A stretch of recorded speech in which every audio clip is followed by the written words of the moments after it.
Kemudian yang hadir di sini ada Bang Lusino Eka Putra. Lusino Eka Putra. Ratoh Jaro dibuat untuk membangkitkan semangat para perempuan Aceh yang dikenal pantang menyerah, pemberani, dan kompak satu sama lain. Setiap gerakan yang seirama dan teriakan yang meledak-ledak merupakan ekspresi dari semangat dan tekad kuat para perempuan Aceh. Tari ini memang memiliki arti mendalam, yaitu mencerminkan puji-pujian dan zikir kepada Tuhan Yang Maha Esa. Tarian ini juga mencerminkan pendidikan keagamaan, sopan santun, kepahlawanan, kekompakan, dan kebersamaan.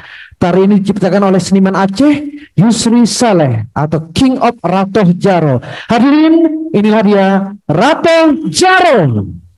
Dan juga terima kasih kepada Badan Penghubung Aceh yang telah mensupport giat ini.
Thank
you.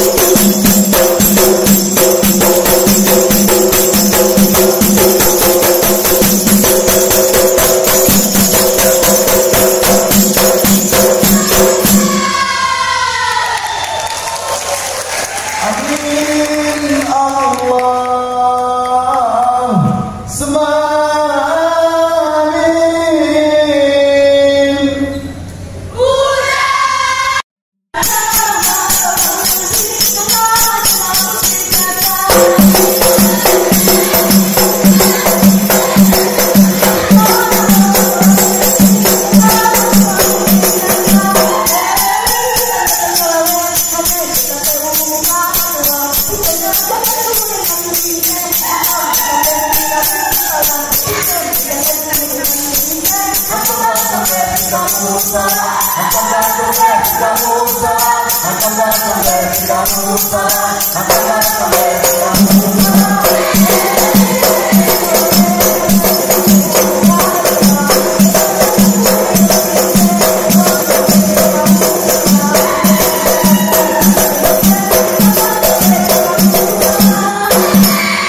Dari Aceh, ya begitu energik, Bu Siti. Yang pasti Bang Tinggi terpesona. Dia kan nggak bisa mengikuti dia, Bang. Tapi Saya lihat Kak Revina, ya orangnya tidak bergerak tapi hidungnya yang goyang-goyang. Jadi itu apa energinya kuat sekali sampai hidung orang ikut bergoyang itu loh ya, tanpa menggerakkan jadi badan. memang dibutuhkan latihan yang rutin, Bang Tevin. Jadi anak-anak dari SMA Negeri 12 Tangerang Selatan, sekali lagi tepuk tangan untuk mereka. Bu Siti, Terima kasih, ikut bergerak. Putra.